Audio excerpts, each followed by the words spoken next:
तो boys and boys आज हम लोग बात करने वाले हैं व्हाट इफ के सीजन 3 के बारे में। इसकी स्टोरी, कैरेक्टर्स, हर चीज के बारे में बात करेंगे। लेकिन उससे पहले अगर तुमने अब तक व्हाट इफ का सीजन 3 नहीं देखा है तो किसका वेट कर रहे हो यार, जाके देखो, क्योंकि इस वीडियो में व्हाट इफ के सीजन 3 को लेके भयंकर स्पॉयलर्स होने वाले हैं। अब व्हाट इफ के बाकी सीजन की तरह ही इसमें भी व्हाट इफ स्टोरीज दिखाई गई है एपिसोड 1 से लेके एपिसोड 6 तक, जिनका भाई कोई इफेक्ट नहीं पड़ता है एपिसोड 7 और 8 पे, जो कि भाई सीजन फिनाले की तरह वर्क करते हैं।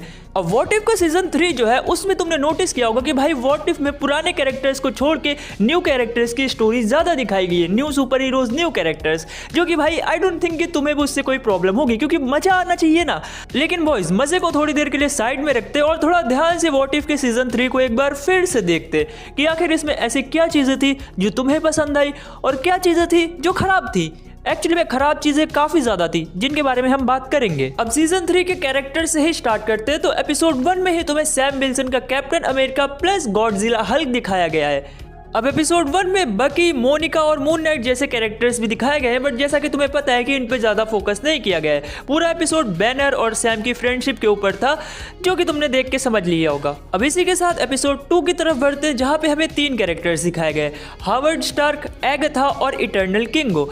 अब इटर्नल्स मूवी की तरह यहाँ पे भी सेम कहानी होती है भाई, सेलेस्टियल तैमुत का जन्म होने वाला है जिसको भाई रोकना है, बट यहाँ पे एगथा अपनी उंगली घुसाती है और सारे इटर्नल्स को पकड़ के उनकी पावर चूस लेती है। लेकिन ये चुड़ैल यहाँ पे रुकती नहीं है, क्योंकि इसका एक्चुअल प्लान होता है कि जो सेलेस्टियल अर्थ के अंदर है यानी कि तैमुत, उसकी पावर्स भी ये चूस ले और उसके बाद ये सेलेस्टियल आर्शियम के घोड़े खोल दे, जो कि भाई ये आराम से कर भी देती है एपिसोड के लास्ट में। तो बॉयज इससे क्या पता चलता है, यही कि ये वाली जो एगथा है वो अपनी प्राइम 616 वाली एगथा से काफ़ी ज़्यादा पावरफुल है और उससे ज़्यादा हरामी भी है, क्योंकि भाई इसको सेलेस्टियल की पावर मिलते ही ये अर्थ के भी घोड़े खोलने के लिए रेडी थी। वो तो भाई किंगो की डायलॉग डिलीवरी ने अर्थ को बचा लिया, वरना दीदी जी लगा देती कम अर्थ के। खैर अब बढ़ते हैं अपने एपिसोड 3 की तरफ। अब एपिसोड 3 में तुम्हें रेड गार्डियन और बकी दिखाया गया होगा। अब बकी को तो तुम सब जानते हो, इसीलिए हम बात करते हैं रेड गार्डियन के बारे में। अगर तुम्हें नहीं पता तो रेड गार्डियन भी कैप्टन अमेरिका की तरह ही एक सुपर सोल्जर है, बट द थिंग इज कि ये भाई साहब अमेरिका के नहीं बल्कि रशिया के सुपर हीरो है, मतलब ये रशियन है। अब भले ही रेड गार्डियन के पास कैप्टन की तरह शील्ड, उसका गेटअप, उसकी स्ट्रेंथ हो, बट ये फिर भी कैप्टन अमेरिका से कमजोर है। तुम्हें एपिसोड देख के पता ही चल गया होगा। और अब आते हैं एपिसोड 4 में, जहां पे तुम्हें Howard the duck, Darcy plus उनका अंडा दिखाया गया था। अब क्वेश्चन यहाँ पे ये है कि ये अंडा आया कहाँ से, और उससे भी बड़ा क्वेश्चन ये है कि ये अंडा दिया किसने, क्योंकि भाई डार्सी तो ह्यूमन है और हावर्ड द डक एक मेल है। खैर एपिसोड 4 में इन दोनों कैरेक्टर्स को छोड़ के अगर कोई इंटरेस्टिंग चीज थी तो वो था इन दोनों का अंडा, क्योंकि भाई ये अंडा हैच होने से पहले ही इतना इंपॉर्टेंट था कि काइसिलियस, थैनोस प्लस आधा यूनिवर्स इस अंडे के पीछे पड़ा था। और इतना ही नहीं, ये अंडा हैच होने से पहले ही इतना स्ट्रॉन्ग था कि उन सब को मार के भगा दिया था इस अंडे ने। और बॉयज ये अंडा जब टूटता है तो तुम्हें एक और कैरेक्टर देखने को मिलती है जिसका नाम पड़ता है बर्डी, जो कि तुम्हें आगे के एपिसोड्स में दिखाई जाती है। उसके बारे में हम बाद में बात करेंगे, क्योंकि अभी हम बात करने वाले हैं एपिसोड 5 के बारे में। अब एपिसोड 5 भी सिंपल था, अगर इटर्नल तैमुत की बर्थ हो जाती और उसके चलते अर्थ डिस्ट्रॉय हो जाती तो क्या होता, ये दिखाया गया है एपिसोड 5 में। बट इस एपिसोड के कैरेक्टर्स काफी ज्यादा इंटरेस्टिंग है, क्योंकि इस एपिसोड में व्हाइट विजन प्लस मिस्टीरियो, उसके ऊपर से रीरी विलियम्स जैसे कैरेक्टर्स दिखाए गए हैं। अब इसी एपिसोड के अंदर भाई वॉचर के अंदर का कीड़ा कुलबुलाता है और ये भाई साहब रीरी की हेल्प कर देते हैं मिस्टीरियो को हराने में, जो कि इनको नहीं करना था, और इसी वजह से भाई वॉचर के एल लगते हैं एपिसोड 7 और 8 में। लेकिन उससे पहले हम एपिसोड 6 के बारे में बात करेंगे और उसके कैरेक्टर्स के बारे में बात करेंगे। अब एपिसोड 6 में जो कैरेक्टर्स दिखाए गए हैं उनमें सबसे पहले मेन कैरेक्टर्स आते हैं, जो कि है शैंग-ची प्लस केट बिशप। अब यहाँ पे शैंग-ची के पास कोई 10 रिंग्स नहीं है, बल्कि शैंग-ची और केट बिशप को बुलाने के लिए तुम्हें लिटरल 10 बार घंटा बजाना पड़ता है, तब ये लोग आते हैं तुम्हारी हेल्प करने के लिए। अब इस एपिसोड का मेन विलन होता है द हुड नाम का एक कैरेक्टर, जो कि भाई इवेंचुअली तुम्हें पता चलता है कि शांग-ची की ही बहन है शालिंग, जिसको भाई ये बुढ़ा कंट्रोल कर रहा होता है। लेकिन जैसा कि तुम्हें पता है कि एपिसोड के एंड में केट जो है वो शांग-ची की बहन शालिंग को गोली मार देती है द हुड समझ के, जो कि वो होते भी है। बट द थिंग इज कि यहाँ पे ये सारी चीजें होनी ही नहीं थी, क्योंकि वॉचर के अंदर का कीड़ा एक बार फिर से जागता है और वो इस बच्चे को बचा लेता है।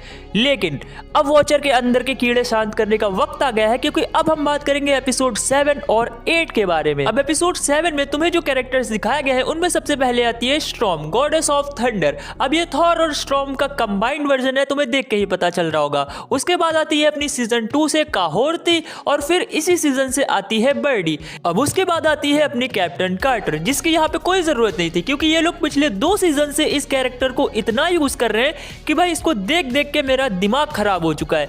भाई जरूरत नहीं है इसकी। इतने सारे नए कैरेक्टर्स अगर इंट्रोड्यूस करवाए हैं तुमने तो प्लीज उनको यूज करो। तुम्हें हर जगह नमक की तरह कैप्टन कार्टर को डालने की जरूरत नहीं है। खैर, कैप्टन कार्टर को थोड़ी देर के लिए साइड में रखते हैं क्योंकि एपिसोड 7 में ही उवाटो दी वॉचर की धुलाई चालू हो जाती है उसी के स्पीशीज के हायर लेवल वॉचर के हाथों। अब ये तीनों टकले वॉचर के कर्म कांडों की सजा देने के लिए उसको अपने साथ पकड़ के ले जाते हैं 5th डिमेंशन के किसी कोने में।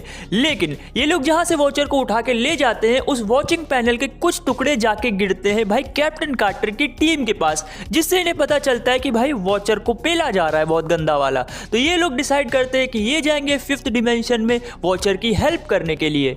और बस इसके बाद मेरा भी दिमाग तुम्हारी तरह खराब होना स्टार्ट हो गया था क्योंकि सबसे पहले तो out of nowhere captain Carter season 3 में टपक पड़ी बिना जरूरत के, बिना स्टोरी डिमांड के।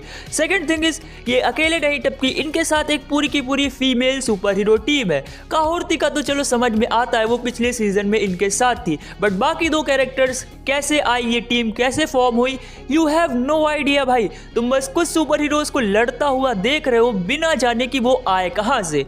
और बॉयज, अगर तुमने पिछले 2 सीजन्स देखे तो मुझे पता है कि तुम इस सीजन में भी एक्सपेक्ट कर रहे होगे कि इस सीजन के सारे एपिसोड्स एक दूसरे से कनेक्ट होंगे, जो कि भाई सीजन के एंड में जाके एक अच्छा सा फिनाले फॉर्म करेंगे। और ऐसा कुछ नहीं होता है क्योंकि भाई इस सीजन का कोई भी एपिसोड आपस में कनेक्ट है ही नहीं। इवन दो वॉचर ने इस सीजन में भी भरपूर उंगली करी है डिफरेंट रियलिटीज में, बट उन कैरेक्टर्स का कोई यूज है ही नहीं सीजन फिनाले में। और कल को भाई अगर कैप्टन कार्टर तुम्हें डॉक्टर डूम के साथ फाइट करते हुए दिखे ना तो तुम शॉक मत होना, क्योंकि भाई वो इकलौती सुपर हीरो बची है पूरे एमसीयू में।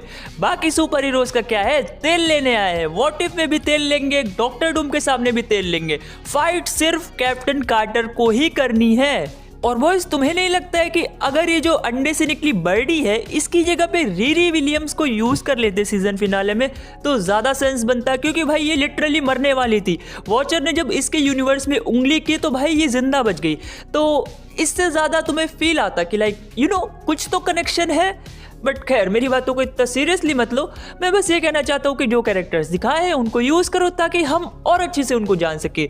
बाकी सीजन के लास्ट में जो वॉचर की टीम वर्सेस वो 3 टकलों की फाइट हुई थी वो भी अच्छी थी। और इस वीडियो को इतना सीरियसली मत लेना, मैंने मजे मजे के लिए बनाई है, लेकिन अगर फिर भी देख लिए तो भाई लाइक करो, सब्सक्राइब करो। और मैं मिलता हूँ तुमसे अगली वीडियो में, तब तक के लिए bye bye, tata, take care, मजे करते रहो और बाय बाय।